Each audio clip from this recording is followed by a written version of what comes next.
প্রিয় বন্ধুরা, আশা করছি তোমরা সবাই অনেক ভালো আছো, সুস্থ আছো। আজ এই ভিডিওটি আমার যারা ছোট ছোট বন্ধুরা রয়েছে তাদের জন্য স্পেশালি করা। বর্তমানে বিভিন্ন স্কুল বা বিভিন্ন কম্পিটিশনে বড়দিনের কোনো ছবি আঁকার জন্য ছাত্রছাত্রীদেরকে বলা হচ্ছে, যে কারণে আমি ছোটদের জন্য একটি বড়দিনের ছবি এঁকে দিচ্ছি। এখানে তোমরা দেখতে পাচ্ছ আমি এখানে আঁকছি, তোমরা নিশ্চয়ই ধরে ফেলেছো এতক্ষণে যে আমি কি ছবি আঁকছি। এখানে একটি সান্তাক্লজের ছবি আমি তোমাদেরকে দেখাতে চাইবো। যারা তোমরা ছোটরা রয়েছো তাদের খুব ভালো লাগবে ভিডিওটি। ড্রয়িং এবং কালার দুটিই কিন্তু এই ভিডিওর মাধ্যমে আমি তোমাদেরকে দেখাতে চলেছি। ভিডিওটি শেষ পর্যন্ত দেখো, তাহলে তোমরা কালার প্রসেসটাও বুঝতে পারবে। সবার প্রথমে মনে রাখবে, সান্তাক্লজ কিন্তু কোনো রিয়েল চরিত্র নয়, অর্থাৎ অরিজিনালি এই চরিত্রকে তুমি কিন্তু খুঁজে পাবে না। তাহলে সান্তাক্লজকে আমরা যখন আঁকবো আমাদেরকে মনে রাখতে হবে এটি একটি কাল্পনিক চরিত্র। তাহলে এখানে যে গ্রামারকে তোমাকে অনেক বেশি মেনটেন করতে হবে এমনটা কিন্তু নয়। যখন কাল্পনিক চরিত্র আমরা আঁকবো তখন আমরা নিজের মতো করেই কিন্তু ছবিটাকে রূপ দিতে পারি। ক্লিয়ার হয়েছে? তো এখানে তোমরা দেখতে পাচ্ছ যে আমি কিন্তু সান্তাক্লজের ছবি এঁকে ফেলেছি এবং তার সাথে সাথে তার পার্শ্ববর্তী যে সমস্ত অবজেক্টগুলিকে এখানে আমি রাখছি। তোমরা এখানে দেখতে পাচ্ছ যে সান্তাক্লজ যখন আঁকা হয় তার পাশে একটি গাছ রাখলে ভালো হয়, এবং তার পাশে একটি গিফট বক্স যদি থাকে তাহলে সেটা দেখতে ভালো লাগে, তাই না? তো এইরকমভাবে আমি একটা ছোটোখাটো একটা সিনারি তোমাদের জন্য এঁকে দিচ্ছি, এবং তোমরাও ঠিক এভাবে একটা সান্তাক্লজের ছবি নিজের মতো করে, তোমাদেরকে যে এইভাবেই আঁকতে হবে এমনটা নয়, তোমরা নিজের মতো করে যে কোনো ছবি কিন্তু নিজেরা প্র্যাকটিস করে নিতে পারো, এবং কম্পিটিশনের জন্য বা স্কুলের জন্য তোমরা এই ধরনের ছবিগুলিকে দেখাতে পারো। তো ফাইনালি আমাদের ছবিটি আঁকা প্রায় শেষের পথে। তো তাহলে চলো এবার আমরা দেখে নেব যে কিভাবে আমরা এই ছবিটিতে কালার করব। কালার করার জন্য অবভিয়াসলি আমি এখানে ব্যবহার করছি প্যাস্টেল কালার। তোমরা এখানে দেখতে পাচ্ছ সবার প্রথমে আমি কিন্তু এখানে আকাশের কালার করছি।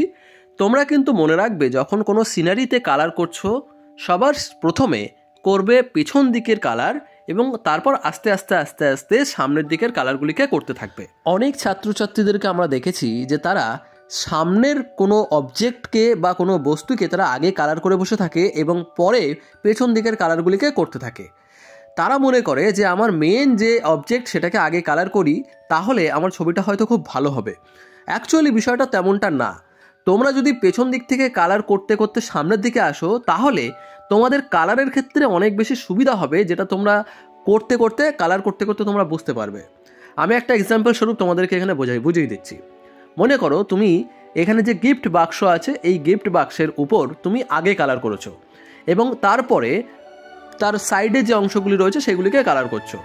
এখন হতেই পারে গিফট বাক্স কালার করার পরে যখন তুমি সাইডে কালার করতে যাচ্ছ তখন কিছু অংশ হয়তো গিফট বাক্সের উপরে আবার হয়তো কালার ঢুকে যেতে পারে। তাহলে এক্ষেত্রে যেটা প্রবলেম হবে, গিফট বাক্সের যে কালার ছিল সেই কালারের পরিবর্তে ওখানে অন্য অন্য কালার যখন ঢুকে যাচ্ছে সেটা কিন্তু দেখতে বাজে লাগবে। কিন্তু এটা যদি উল্টোভাবে হয়, অর্থাৎ তুমি যদি আউটসাইডে আগে কালার করো তারপরে গিফট বাক্সের মধ্যে কালার করো, তাহলে হতেই পারে আউটসাইড কালার করার সময় হয়তো গিফট বাক্সের ভেতরে প্রথমে কিছুটা কালার ঢুকেছে, কিন্তু যখন তুমি গিফট বাক্সকে পরে শেষে কালার করছো তখন দেখবে যে ওই কালারটা কিন্তু মেকআপ হয়ে যাবে। তার কারণ গিফট বাক্সের কালার তুমি তো উপর থেকে করছো, তাই না? সুতরাং এক্ষেত্রে তোমার গিফট বাক্স কিন্তু খুব একটা বেশি বাজে লাগবে না দেখতে। বুঝতে পারছো? ঠিক এইরকমভাবে প্রত্যেকটা জায়গাতে তুমি যদি এই একই সূত্র ফলো করো তাহলে দেখবে তোমার ছবি খুবই সুন্দর হচ্ছে কালারের দিক থেকে। ক্লিয়ার হয়েছে? এটা তো আমি গিফট বাক্স নিয়ে বোঝালাম। যদি তুমি এখানে মানুষের ক্ষেত্রে চিন্তা করে দেখো তাহলে বলো তো কতটা বাজে লাগতে পারে যদি আউটসাইডের কালার ভেতরে ঢুকে যেতে থাকে। তুমি মানুষের কালার আগে করে নিয়েছো, তারপর আউটসাইডের কালার ধরো দেখা যাচ্ছে মানুষের মুখের ভিতরে কিছুটা ঢুকে যাচ্ছে, তাহলে সেটা অবভিয়াসলি দেখতে তো খারাপ লাগবে। বুঝতে পারছো? যে কারণে আউটসাইড তোমাকে আগে কালার করতে হবে, আর তারপর আস্তে আস্তে যে সমস্ত বস্তুগুলি থাকবে, মেন যে বস্তুগুলি থাকবে সেগুলিকে তোমাকে শেষে কালার করতে হবে। আশা করছি তোমরা বিষয়টিকে ভালোভাবেই বুঝতে পেরেছো। এখানে দেখো তোমরা গিফট বাক্সের আউটসাইড আমি দেখো আগে কালার করেছি, বা এখানে যে সান্তাক্লজ আছে তার আউটসাইড দেখো আগে কালার করেছি, যে এখানে ঘর করা হয়েছে তার আউটসাইড দেখো আগে কালার করেছি, এবং তারপরেই কিন্তু মেন যে বস্তুগুলি রয়েছে সেইগুলিকে কালার করা হচ্ছে। আশা করছি তোমরা খুব ভালোভাবে এই পর্যন্ত ধরে নিতে পেরেছো। আরেকটি বিষয় এখানে জানিয়ে রাখি, তোমাদেরকে প্রথমেই বলেছিলাম যে সান্তা ক্লজ একটি কাল্পনিক চরিত্র। তো এখানে কিন্তু আমরা যে বস্তুগুলিকে আঁকছি সেগুলিকে কিন্তু আমরা আমাদের নিজেদের মতো করে আঁকতে পারি। তো এখানে প্রথমেই বলেছিলাম যে গ্রামারকে তোমাকে অতটা গুরুত্ব দিয়ে তোমাকে যে করতেই হবে এমনটা কিন্তু নয়। যেমন এখানে গাছের যে কালার করেছি, এখানে দেখতে পাচ্ছ গাছের কালার আমি কিন্তু ব্লু কালার দিয়েছি। হ্যাঁ, ডাইরেক্টলি এখানে কিন্তু দেখো ব্লু কালার দিয়ে গাছটাকে করেছি। তাহলে এখানে গাছটাকে ব্লু কালার কেন দিলাম? তাহলে এই কারণেই দিলাম যে এটা যেহেতু একটি কাল্পনিক চরিত্র, তাহলে এটা নিজেদের মতো করতেই পারি। বুঝতে পেরেছো? এখানে যে আমাকে সবুজ কালারই দিতে হবে এমনটা কিন্তু কোনো কথা নেই। ক্লিয়ার করতে পেরেছি আমি? তো এইভাবেই তোমরা নিজেদের মতো করে ছবিগুলিকে করো, তাহলে দেখবে যে তোমরা খুব ভালো সুন্দর ছবি করতে পারছো। তো ফাইনালি দেখো আমরা আউটসাইডের সমস্ত কালার কিন্তু প্রায় কমপ্লিট করে ফেলেছি।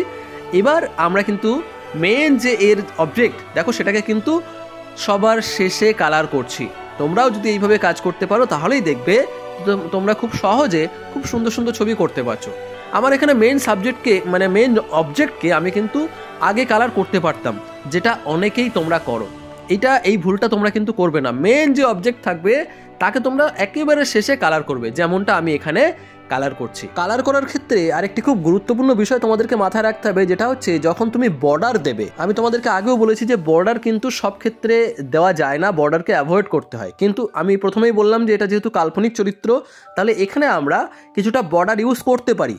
তবে বর্ডার ইউজ যে ছবিতে তোমরা করবে সেখানে কিন্তু একেবারে শেষে বর্ডার কালার ইউজ করবে। অর্থাৎ তুমি যদি প্রথমেই বর্ডার কালার ইউজ করে ফেলো, অর্থাৎ ব্ল্যাক কালার যদি প্রথমেই আউটসাইড থেকে দিয়ে বসো, তাহলে কিন্তু তোমার ছবি পুরোপুরি ঘেটে যাবে।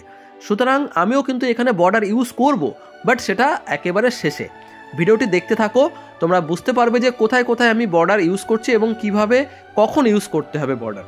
তো এবার তোমাদেরকে বলবো যে কালারটিকে মনোযোগ সহকারে দেখো, আর ভিডিওটি তোমাদের কেমন লাগলো সেটাও কিন্তু কমেন্টের মাধ্যমে জানিও, আমার ভালো লাগবে। তো দেখতে থাকো তাহলে, আর তোমাদের সাথে দেখা হচ্ছে পরবর্তী ভিডিওতে। ততক্ষণের জন্য সবাই তোমরা ভালো থাকো, সুস্থ থাকো আর নিজের খেয়াল রাখো। বাই।